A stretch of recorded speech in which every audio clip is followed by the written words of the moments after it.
Hello, beautifuls. This is Rainey Ford with Nematon the Mountain, Mountain Woman Medicine. And I come to you this evening on the 3rd of April, 2024, and I am offering up an InnerCartography transit peek at what is occurring inside of the astrocartography that is relevant in the world around us at the moment. So I'll be speaking about um, planetary placements and timeline type things. I'll also be speaking a little bit towards the end about some of the basic building blocks of the community touchstones aspects.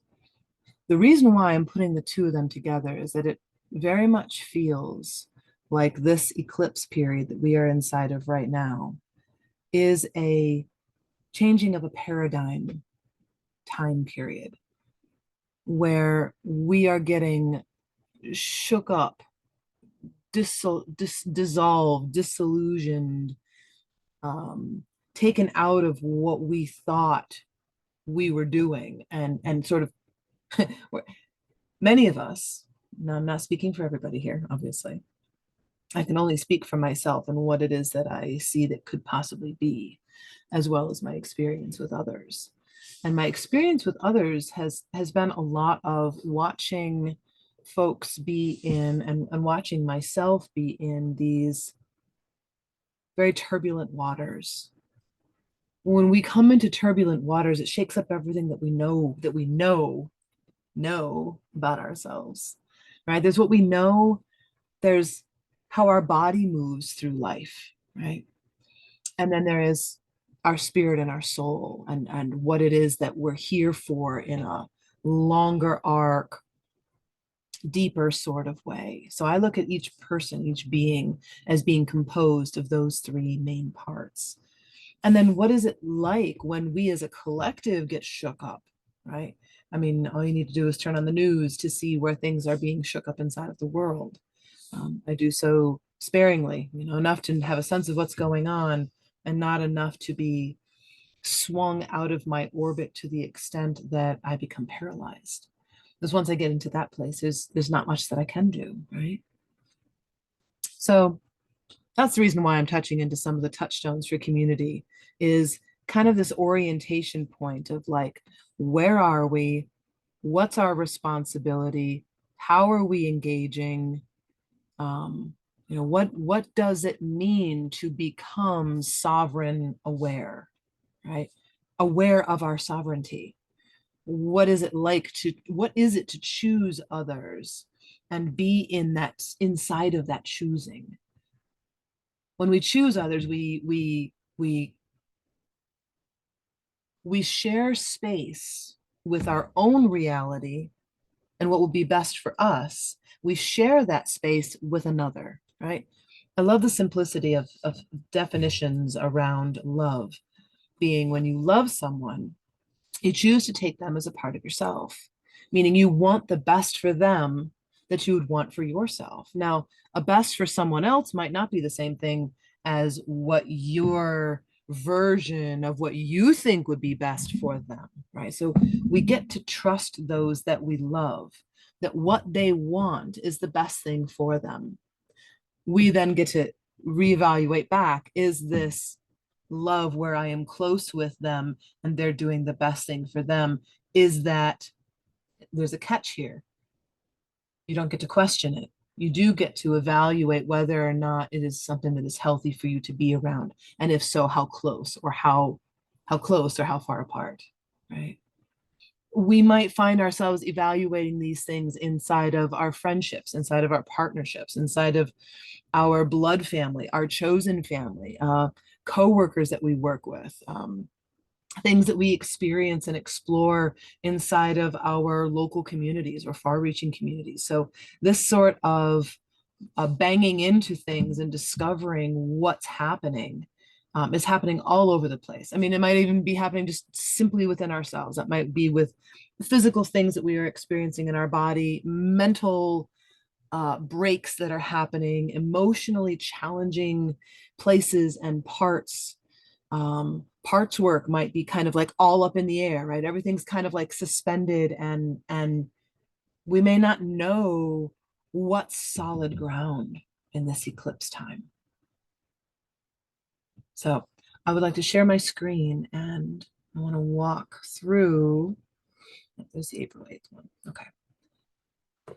So I do transits by pulling them through my InnerCartography matrix. My matrix, just to give you kind of a peek, looks a little something like this, where all 64 of the I Ching and the human design, the gene keys side of things is all laid out here in a spreadsheet, from human design to I Ching to gene keys and their spectrums of shadow, gift, and essence, codon rings, elementals, emotional bridges. Whoops, pardon for the flipping around here.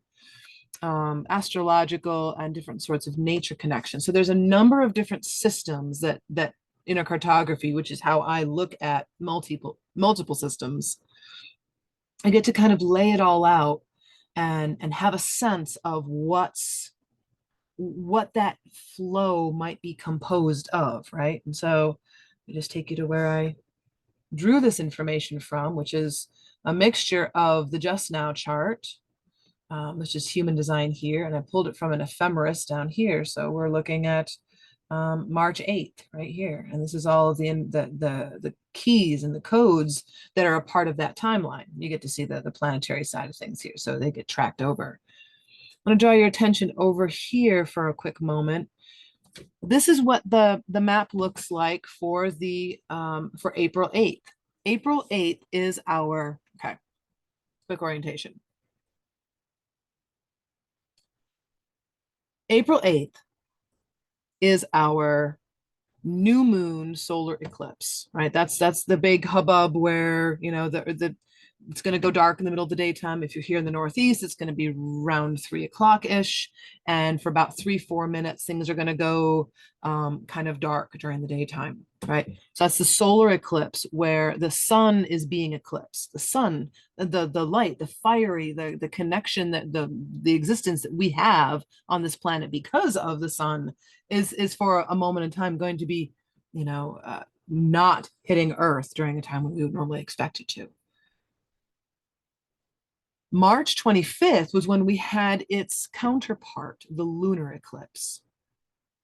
So the lunar eclipse and the solar eclipse both happen, and they deeply involve the nodes being, in this case, we're talking about the nodes of the moon. We're talking about the north and south nodes of the moon. South node having to do with more of our past. It can have to do with past lifetimes. It can have to do with past energies that we've brought with us that are now strengths for us, and that we spend kind of the first part of our life getting used to using and wielding and working with, becoming familiar with it. And then the north node is what we're here to do this time around, this incarnation, this way of being. And partway through your life, that north node energy begins to take over. So roughly around 41, 42, 43, somewhere in that range for each person, they come around to their half Uranus, which is a similar kind of roll through energy when that north node is beginning to come through and really highlight what's shifting in our world. A way for you to have a sense of where and how this eclipse might be impacting your world would be to look at your astrology chart, right? So astrology chart is the one we're looking at here on the screen.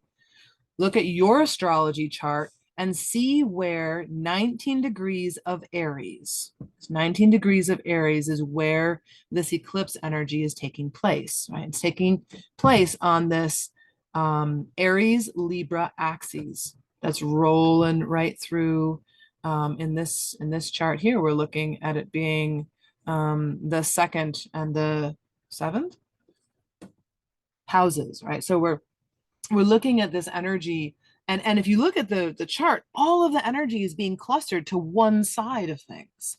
We've got the sun and Chiron that are sitting right on the same degree come April 8th. So we're looking at Aries, which is I am. We're looking at Chiron, which is the wounded one. And so that energy is, I am wounded, right? It is so raw. And Aries is fiery, right? Aries is, Aries is the god of war. Aries is, it's charging forth. It is starting things new. It is that beginning, that leap, right? And we also have that same place inside of Chiron. And so our woundings are being put under a microscope where they are the least comfortable, because a wounded warrior, wound, Chiron, warrior, Aries, wounded warrior, is exceedingly vulnerable, right? And in that vulnerability, there can be a propensity to lash out, to attack.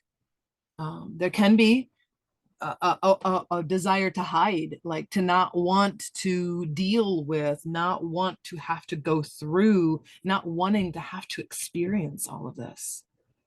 It's happening very much in the realms of our relationships, because we're talking about that Libra side of things. Libra is very much in that balanced scales of relationship. What is it? Are your relationships balanced? If they are not in balance, there's going to be most likely a spotlight on it. It says, what's going on here? So we've got the sun, the north node's obvious because of it being part of the eclipse. We also have Mercury and Venus in Aries along with Chiron. So let me take you over to so this is the actual transit that I pulled, and I want you to just take a peek at this column right here in the center.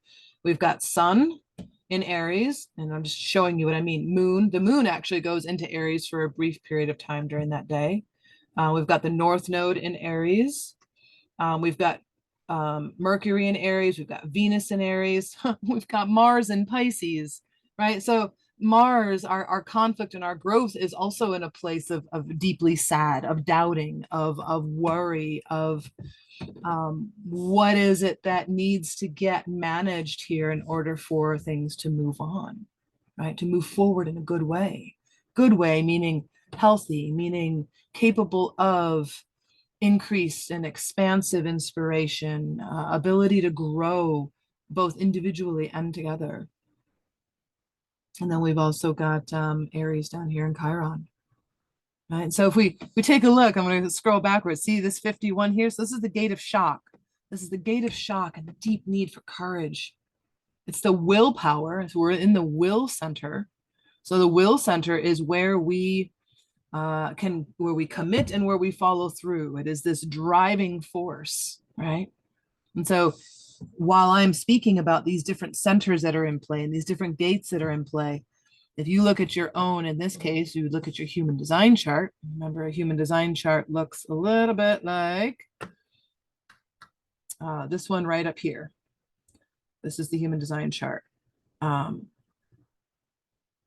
can place links in the descriptions in order for folks to be able to pull their charts.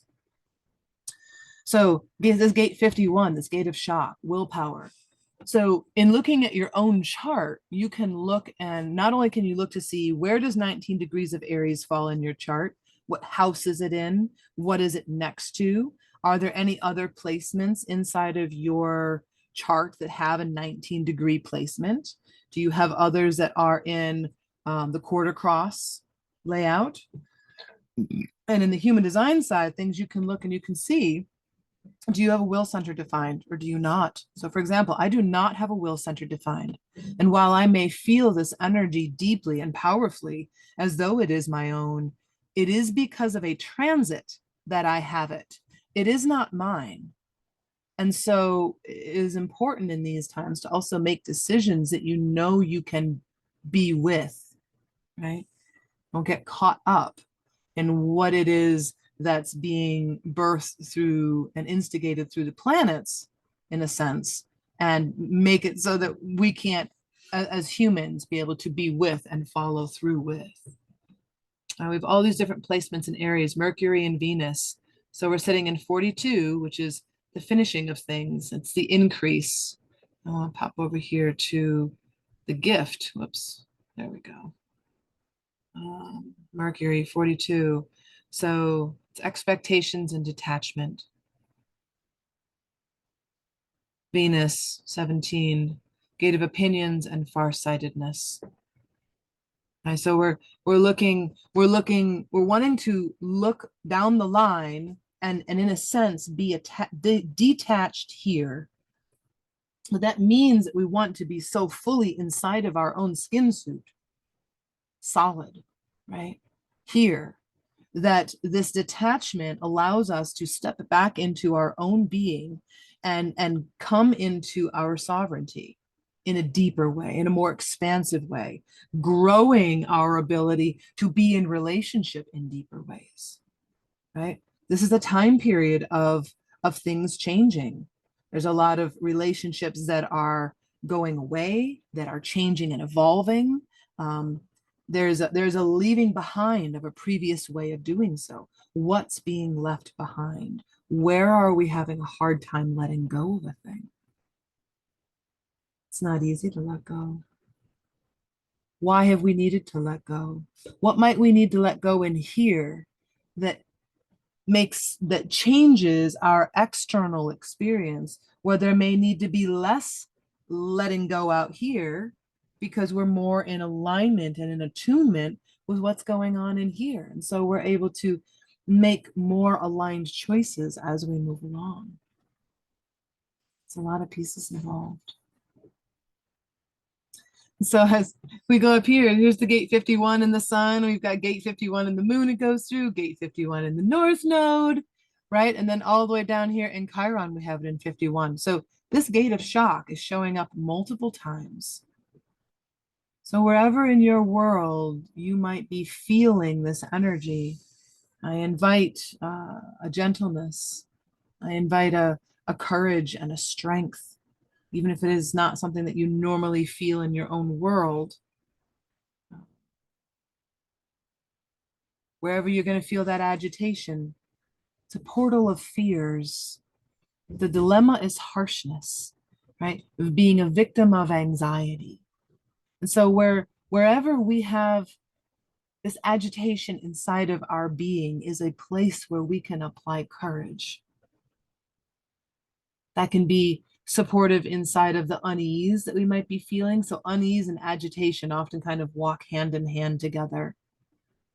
What they're bringing into a new birthing is an initiative and an intuition. So together they have this intuition about which direction to move in, being able to follow our curiosity, being able to be in our natural state in a healthy, supportive way.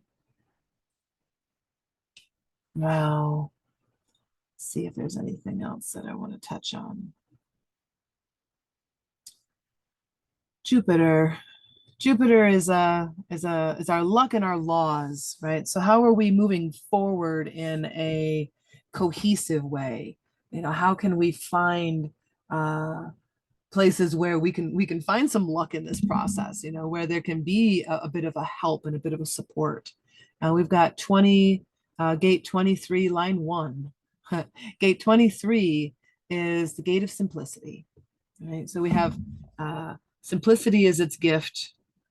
As far as a mechanical gate, they call it the gate of assimilation, the gate of clarity. And so it's splitting things apart and finding your clear expression as a unique individual. You may find as you go along that people who you thought you understood might seem like they're speaking a different language. They might look at you like you're speaking a different language. We're all learning to tune in a little bit differently. And as we break things down for ourselves, that can change and grow over time. Right? So kind of re-getting to know ourselves again and again and again is a helpful thing. And in that process, knowing that we can have a melancholic frustration over not being able to explain ourselves clearly can help us potentially have a little bit more patience with ourselves. So Saturn, our challenges, and Mars both are in this gate 63, this doubt and suspicion, right? Doubt and suspicion gives us an opportunity to see what might want correcting and to see what wants to be verified as accurate information or not. When we're looking at it from the spectral side of things, from the gene key side of things, we're looking at the detective. We're looking at this doubt that moves into inquiry, right? We doubt and we question. This is that paradoxical power of doubt where it's part of what helps keep our raging ego in check. Like, are you sure? Are you sure? Are you sure you've gotten this right? Are you sure you understand this deep enough? Are you sure you've gone deep enough with this process? Are you sure this is what you want or this is what you don't want? Are you sure? If we are always full of suspicion and we are always full of doubt, either with ourselves or with another person, then it can make it very difficult to actually live a happy and contentment filled life. Right. So that's one of the reasons to not stay in doubt is that it makes life harder. Right. And I notice I said to not stay. Right. This is valuable information. Doubt brings us to a place of needing to ask more questions. That's the inquiry, ladder of self-inquiry. Through inquiry, we unlock nature's secrets. We get to unlock, why do I work this way? Why does my body do this? Why? Okay, here's an example. You can have mental anxiety and you can have body anxiety. Mental anxiety you might be aware of because you think about it and it's happening all up in here. Body anxiety might not be happening when you're thinking about something. It might simply all of a sudden, boom, all of a sudden your heart's racing and things are going funky and it's happening inside of your body and your being, right? How do we know what's going on here if we don't start asking questions? Oh, when I feel this way, was I thinking about something? Was I in the middle of doing something? Did something happen around me? Did the effect in my body happen like that?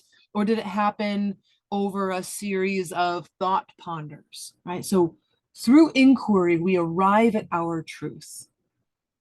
Here's the thing around truth. There's relative truths. There's universal truths. There's false truths. There's false truths appearing real. You can see that all over in the social media, inside of the news, inside of political stuff. So how we come at truth is so very important. The minute we speak as though we alone have the only truth that is present is the moment that we become absolutist. And it is the moment that we become dangerous. We become dangerous to ourselves. We become dangerous to others. I speak this strongly, partly because the energies are in play and I am riding that wave inside of my own world and in sharing with you all. And also because it is a thing that is deep inside of my beingness around how we use truth. How we use truth is what gets to make new civilizations. It's what gets to ensure that we do our best to take care of each other, to take care of ourselves, to grow food, to be in sacred spaces together, to be in good ways with one another, to be in good relations. And when I say good, I don't mean good in a binary spectrum of good and bad. I mean in a healthy, supportive way. Right. And I'm trying to keep language simple so we can go clear, go deep in a clear way. Through asking the questions, we arrive at truths. When we get to our truths, being mindful that they are our truths and speaking that way, speaking our truths, as in you're inside of a conversation and you're speaking with someone, you go, well, for me, it's like such and such. Or in my reality, I see things this way. How do you see things? Changes the whole conversation. Now we get to like sit at a table together and have a conversation and go, where are we? What are we doing here? That's divinity in human form. That is part of, for me, why I built the TouchStone systems, why I started why I have been building the base outline for the touchstone systems. To me, the touchstone system is a thing that gets expanded and broadened through the use of a thing. I'll get more into that another time. All right, it feels good at this point, I believe, to switch gears and speak a little bit about those touchstone aspects. Um, hmm, there's one more thing I want to speak about before I leave here. And I want to speak about Neptune. Neptune with a little bit of Chiron in there. So Neptune and Chiron both rule the underworld. They're both in a place of different ways of looking at our wounds, right? And Neptune has been for quite some time in the gate 36. Gate 36 has to do with humanity in crisis. It also has to do with compassion, right? It has to do with going through crisis in order to understand more about humanity, in order to grow our compassion, right? It's also this emotional impulse of a desire for new experiences, to go out there and do something new. Now, the reason why I bring this up is because I want to invite a caution. I want to invite a slowdown, because the diving into new experiences simply for the sake of new experiences is an energy that catalyzes many things in its wake, right? We have so much will-centered energy going on. This Chiron down here, I'm going to add this into the mix. Chiron in Aries, we've got Neptune in Pisces, right? We've got the gate of shock and courage in Chiron, and we've got the gate of crisis. And so shocking crisis, or crisis that ends up getting shocked, right, is a recipe and a catalyst for things to really, like, it's like the apple cart tipping all upside down over top of a highly trafficked walkway or a roadway. And now every which way, people are stumbling and twisting ankles on all the rolling fruit. So being mindful of how that flow moves and taking it easy, taking it slow, slowing down the process just a little bit, right? I wanted to speak, oops, my cursor keeps moving. The dilemma. So the Neptune's dilemma currently is overwhelm in the gate 36, right? This is the victim of victim of your own vulnerability. And in Chiron, we have that dilemma of harshness, that victim of anxiety. And so we've got anxiety and vulnerability weaving themselves into this very tight corner, right? Overwhelm and harshness. So when you find yourself getting overwhelmed, try to become gentle with yourself, beloveds. Love yourself. Be gentle with yourself, yourselves, yourselves, your body, your being, your mind, your thoughts, your brain, and your spirit and your soul, as though they were a friend or a family member, chosen or otherwise, that you deeply had compassion for. Applying that over these next few days and even beyond. This eclipse energy carries on essentially for 6 months, and it can be felt for up to a year and a half. And they overlap every year. So every year we have 2 sets of eclipses. We have one in the spring and one in the fall. And it's always around April, March-ish, and then September, October-ish, right? And each eclipse has energy-wise spreading, it feeds off of from the one before it and feeds into the one after it, and can still be felt a little bit more on either end of those. And so that's kind of how each one flows. So some of this energy we will continue to be feeling all the way through the summer and into the fall. As of 3 days ago, April 1st, on Fool's Day, we went into a Mercury retrograde, right? So if I scroll up here, you'll see this change in the color here. This gate 42 in Mercury is currently in retrograde. So that means we are revisiting, what are our expectations? Are they really important? Are they really valid? Is it really important that you eat good, healthy food? Hopefully the answer is yes. Is it important for you to have exactly the kind of experience that you had imagined and had dreamed for? Maybe not. Right? Being able to even enjoy experiencing disappointment. Now what a goal, right? Because experiencing disappointment for most people that I know of is not a thing that they would joyously put on their plate to experience. And if we can be in a place of appreciating what's happening around us at all times, then it's not about being disappointed when life doesn't go your way, right? Life isn't revolving around us. It's silly to think that it does. Not only is it egotistical, we are setting ourselves up for disappointment. When we can change our frame, we can change our perspective from this is hell, this is miserable, my life sucks, I hate this, into wow, this isn't very great for my body to experience. This seems like an unhealthy thing for me to be in. This feels like I'm inside of a growth moment. This experience feels on the edge of my what's known zone. Thank you, Penny Olson. This particular experience feels at the edge of my growth, feels at my growth edge. Thank you, JWoww. All these different ways of seeing expectations and seeing our own lines and understandings.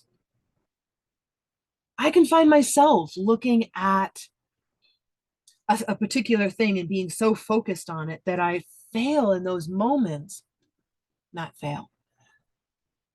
In those moments, I am unable to see beyond what it is that I am trying to experience. It's a very human thing to do. So there is no shame. There is no anything. There is an invitation forward, invitation into deeper ways. So Mercury retrograde is going to be present from the April 1st all the way over to April 24th, I believe. And then it'll be 3 weeks as it moves out of its shadow phase. So it will still be, it's very directly in its retrograde right now. And then it will begin to move direct back into its more natural flow, or the way we perceive it, after April 24th. So during this time period, it's a great time to not make major decisions, to not sign contracts, to if you need to speak about things that are big changes, that you write it out, that you sleep on it overnight, that you give yourself a chance to really say, look at it and go, is this what I really mean? How could this be taken wrong? Because if things are going to get taken wrong right now, it's during a time when Mercury is in retrograde. Retrogrades are about reassessing, reevaluating,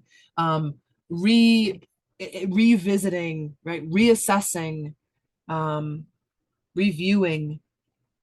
So it's a great time to go back over certain things and go, what did I miss? If life is hard for you during a retrograde, it's got something to show you. I tend to really appreciate Mercury retrogrades, other than the fact that sometimes technology goes a little funky. And I have learned to not try to take on and do major business during those times. It ends up for myself being a time where it's like, oh, there's that feeling again. Oh, I really don't like that. Oh, wait a minute. Hold on. We're in retrograde. Where's that coming from? What's it pointing at? Okay, that thing. Got it. It's come up several times. What's it for? What's it from? Why am I reacting to it? Is it telling me it's time to move on? Is it telling me it's time to look and assess something inside of here? Right? We don't want to change something about ourselves simply because someone else pointed a finger at us and said, you need to change that. And at the same time, it would behoove us, for ourselves and our relationships, to listen when a person goes, this is a thing that needs changing. right? So it's a mixture of both. And so this is where we start to edge into boundaries. So I'm going to stop this share and I'm going to sidle over into this next thing that I wanted to share with you. Okay, let's see if I can do. Okay, so boundaries. I want to talk just for a moment. I'm going to stay here with you all, and then I'll show you some pictures and things that I've created to help this understanding make a little bit more sense. Boundaries. I invite you to think about boundaries from the perspective of being rigid and porous, and of being based in our output and our input. All right. So we can have rigid boundaries where we allow nothing in or out. We can have very porous boundaries where things are always coming in or going out. Right. So when we talk about A, discovering our boundaries, and then B, changing our boundaries. So we might have a physical boundary that says, I don't like being sprayed with cold water. And so we leap back, and that's, that is a place where our body goes, I don't want this. And so it's a physical action. It's not even only a wording of not liking something, there's an action involved. So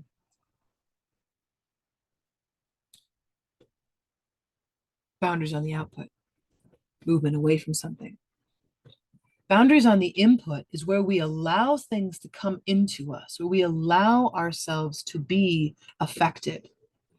I'll share my screen so that as I'm talking, if you are a visual person, then this may give you a little bit of some depth into a sensoriating of how this feels for you. Porous on the input and the output. Porous on the output can damage others. Being too porous on the input means that we can become damaged ourselves as we allow other people's opinions and perspectives to eclipse our own choices. These are very important things for us to become aware of. And it's not always very easy. Things that happen in the body, and this is why I work with 3 different dynamics of each human. I work with the personality. I sum them up simply as the personality, the body, and the spirit or the soul. Right. And so we can then talk about things in terms of human design. We can talk about things as far as astrology. We can talk about things in multiplicity and parts work.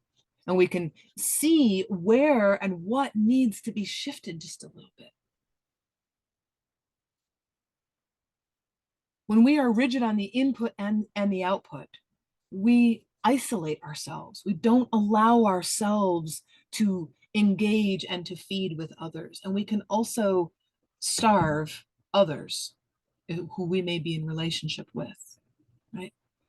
So becoming familiar with how these different kinds of boundaries move and flow for oneself is really what the name of the game is here, right? We want to be able to have selective boundaries. There might be a time when you're just like, nope, there's absolutely no way that I am allowing XYZ into my world in this moment. And in another moment, because it might be a different person or a different situation or a different timing, that might be a different thing. Let's see if I can switch to the, whoops, that's not where I wanted to go. Here's where I wanted to go. Okay, let's talk about a couple definitions around boundaries. Its description, its function, right? Boundaries is the space that I need for me to love myself and you well at the same time. Right? That's as simple as that's the simplest description of why we have boundaries and what they serve. Action, the how. If XYZ happens, I will do XYZ. So like in the one that I shared a moment ago, like I imagine that I got sprayed with cold water and my I will do was to jump back out of the way, right? In this sort of instance, in a verbal way, it might be, if you raise your voice at me, I am going to leave the room and I will come back in 15, 20 minutes.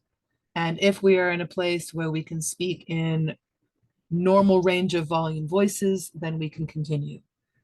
Right. So this is this is in a sense of protecting oneself, not offensive at the other. Right. This is about protecting oneself. That's what boundaries are for.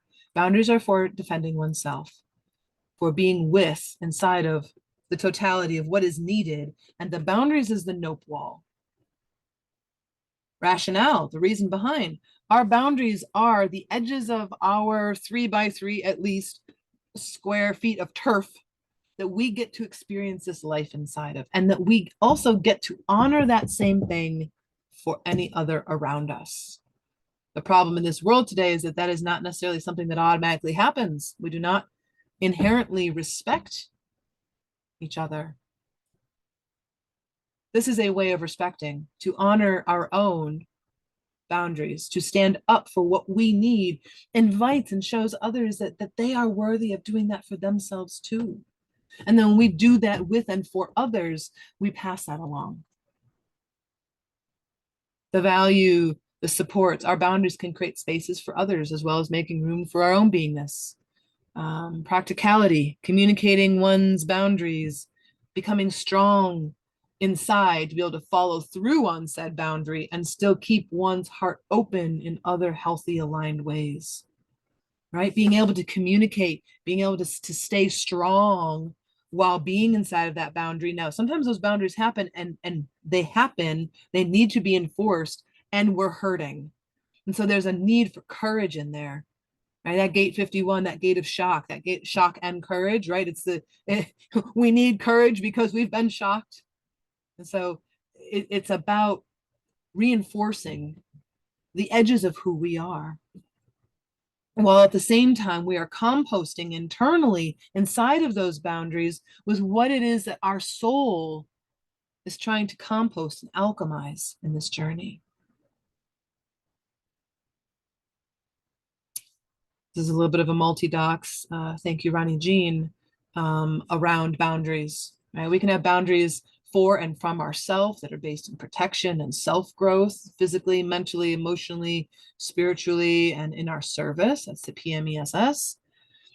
We can have boundaries to protect our connections, connections, CAN, choose action now. Thank you, JWoww.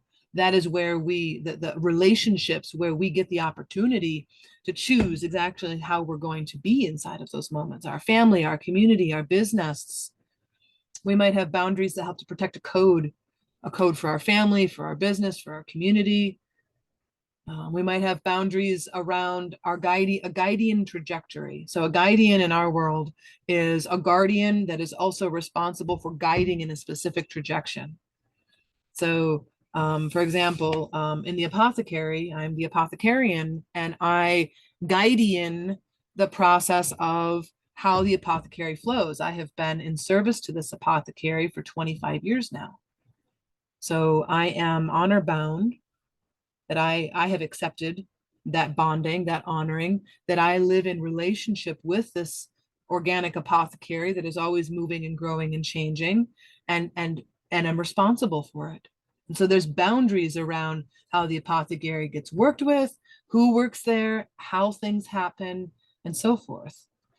Even while I would say it's not my apothecary, it is my apothecary, it is mine to guardian. Right? So having boundaries around many different kinds of things. We can have boundaries around safety, where safety is sovereign awareness from everyone. Thank you. And we're going to dive into that in a moment, a little deeper when we go play with the touchstone side of things. And so when we can track boundaries as they apply across multiple spectrums, we get to see that boundaries are so very important, all the way from personal self-humanity, human work. Human is human and divine, we're the same inside of ourselves. We're a spirit and a soul having a human experience through these bodies and these skin suits. So there's a whole process that's happening inside of there. Yeah, this is how boundaries can serve us. All right, we looked at that one. I'm gonna swing back through here. Okay, let's talk about the TouchStone Matrix for a second. So This is the full matrix. You can't really read it at this level. I simply wanted you to be able to see how it's kind of laid out, right? Most of my matrices have a strip across the top where information is laid out in columns, and then there's information that's laid out in rows. And you can come through and see specific information about where it has to do with, for example, we're going to be talking about the self and our awareness. We're going to be talking about how the awareness of self leads to sovereignty of self. We're going to talk a little bit about how awareness in relationship leads to sovereignty in a relationship, right? And you can do that whole process all the way through this matrix. Mission over here is based in like events that you might be at, communities that you might work inside of. And I mean, I'm talking about the structure side of things, right? Where there's money, bottom lines, there's land, there's teams of people involved. There's all sorts of moving pieces that are multiplistic. And then there's a quadrant for the community side of things. There's actually 7 of them, but in the matrix, there's only 4, and that's to keep it simple and concise enough. Some of them have been condensed. So there's actually 3 inside the relationship one, and there's 2 inside of the community one. There's the collective and the egregore. And here we have equal relating, we have powered relating, and we have leadership inside of relationship. So what I'm going to do is the next slide over that I'm going to come into is going to zoom us into this left upper corner, where we get a chance to be able to, I'm going to read for a second here. Awareness is recognition and perspectives and motivation. It's from closed-minded to open-minded. We become sovereigns in our life when we learn how to control where our awareness and attention goes and what we focus on. We are not aware when we are not aware of our alignments within self, we're not aware of others, missions, or the community. When we bypass essential elements, and when we're not mentally aware of our own sovereignty or another's. So little s and big S for self. Little s, big S. Little s is the one sitting in the chair. This is the human skin suit Rainey. And then the big S is the expanded self, right? So this is my spirit and my soul, my humanity in that process coming in together, right? So we're talking about both aspects inside of this column where we've got like this green flag that's holding all of it up. And we're looking at for and from, right? So you'll see just a little bit of that safety of JWoww's safety process, the sovereign awareness for, from, everyone, thank you, right? We've got sovereign awareness for, from, that kind of like swoops right up over the matrix. Now we get to look at what does each of those mean? I feel like the sovereign awareness for is about responsibility and the from is about accountability. All right, so let's look at that here. That's about becoming aware for self, your gifts, your limitations, your delights, your mind and brain functions, your emotions, your energetics, your unconscious tendencies, your own sovereignty, and how to mindfully utilize it. This is about learning your nope walls as well, right? So you learn your nope walls, you learn your boundaries, then you learn what's all the juicy, yummy things that those boundaries hold and support on the inside. From, let's move to the accountability side. So now we're going to add this next layer onto the first layer, right? Now we're looking at an addition of mindful, conscious, clear, respectful communication from the self towards others via language, signals, and tone of one's intent, needs, and or goals. So this is about communication from inside of your own world. This is being transparent about your nope walls, being transparent about what you want, right? So this isn't even about the other person yet. This is about you speaking what you want and not getting hung up on, oh, have I said the right thing to this other person where now I can get what I want from them? Or, oh, I'm not going to say anything at all and I'll just go along with whatever happens. Still not taking responsibility, still not being accountable. This accountability and responsibility thing is a huge trip up, right? This whole matrix boils down to, it's a continuous coming back to self, self, self, because every time we bump into relationship or we bump into a mission or we bump into the community or the egregoric level of things, it's about coming back into ourselves. We alone are accountable and responsible for ourselves. Whew. Some water real quick. Feels like we're about ready to wrap up here soon and my voice starts to go. I'm in the middle of writing the first level book that goes along with this matrix, the community touchstones side of things. It'll be a seed book, a seeds book, where it has multitudes of seed concepts stacked together inside, where the goal is to unpack them and explore them and experiment with them in your own lives and inside of events and communities. All right, I'm gonna look at these last two, and I have one more thing I want to peek at, and then we're gonna wrap this up. All right, so sovereignty. Sovereignty. As of right now, I have this defined as your own personal balance, rootedness, and power. Balance is about finding the balance inside of your own extremes. So your own sovereignty, your own internal king or queen, your own internal anchoring. Inside of that anchoring, you don't want the anchor rope too tight or too loose. You don't want a guitar string that you're playing to be too tight or too loose. It's not going to sound right or it's going to get twangy, right? We want our sovereignty to be in tune with who we are. Rootedness has to do with going beyond being grounded and discovering what it is that we feed and nourish ourselves with. So rootedness is, imagine tree roots that are interfacing with mycelial strands underneath of the forest floor. And there, the tree is learning about what's happening 10, 15, 20 miles away or 100,000 miles away. It happens. Go check it out. Paul Stamets and a whole bunch of other folks do lots of conversations on all of that. Power. Power, thank you, JWoww, being defined as the ability to influence that which is not our isness, right? When we can influence things that are not us and we can influence ourselves, that's a sovereignty that's inside of our own world.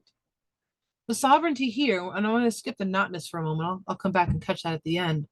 Sovereignty is about accepting 100% responsibility for our journey in this lifetime, physically, mentally, emotionally, spiritually, and in our service. It's about making choices that serve our humanity, full spectrum. When I say full spectrum, I mean PMESS or PMEES. Sometimes it's instead of spiritual, it's energetic. Facing our internal work with courage and bravery, choosing what our nope walls are, right? So up here we had learning about our nope walls, we had being transparent about them, we have choosing them, right? All throughout this matrix, there's like 13 different points of where nope walls come into play. And that's because that's that outer edge. That's the thing that we need to be mindful of and aware of, lest the world around us erode who we are and who we're here to be, sort of out from underneath of us. Sovereignty. And so that first part that I read was the responsibility, responsibility for yourself. Sovereignty from yourself, right? So this is sovereignty from yourself outwardly. And so this is discovering their own unique aspects, the shadow, shine, limitations, gifts, and bringing them in to serve the one body they exist, which is this skin suit, in respect to themselves and others, right? So this is about bringing that inside and bringing it out here and being in integrity. This is all about integrity. What you say, you do. What you do, you say. Be honest. Be honest. And if you can be honest, be transparent. And if you can be honest, become vulnerable. Vulnerability is the highest expression of authenticity, of sovereignty. This world would like you to believe that vulnerability is a weakness, and I am here to tell you otherwise. being vulnerable inside of our own world, letting others and ourselves know and feel when we have hit our own edges is some of the most deeply human things that we can do. And regardless of what this world would say, that would really, rather you work every day and not take care of yourself. Well, remember that there's an agenda going on. You can have your own agenda. You can be inside of your own sovereignty when it comes to how you express yourself outwardly. Accountable to their own connection to life and aware of life's impact on them and the various sensitivities or lack thereof that comes with living in a skin suit. So sometimes we can be so harsh that we are unkind, and we don't mean to be. Sometimes we can be so sensitive that we are a basket case that everybody else gets to experience. And there's not wrong in any of those things. There is simply the experience of what is happening. And sovereignty is about becoming aware of what's happening and being able to be in cahoots with it all. Wow. So I think I'm going to stop it right there. This is here. You can pause it and read the relationship side of things if you want. I simply wanted to bring an awareness to the responsibilities in my world that feel like originate with ourself.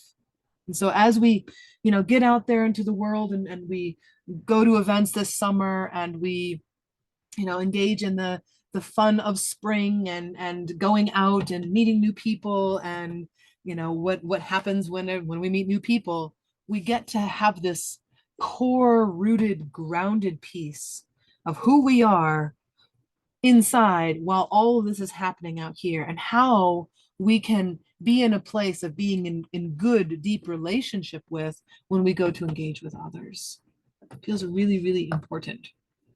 So last thing I want to show you, and I might need to flip in order to find this. Here it is. So this is a slide out of the Language of Relational Empowerment 50 or 60 some presentation piece that I have that's embedded with boundaries. And here's where we get to see how with each person there's these three different sets of considerations. And I give you this just as this is a beginning sheet for a worksheet around working in relationship with others.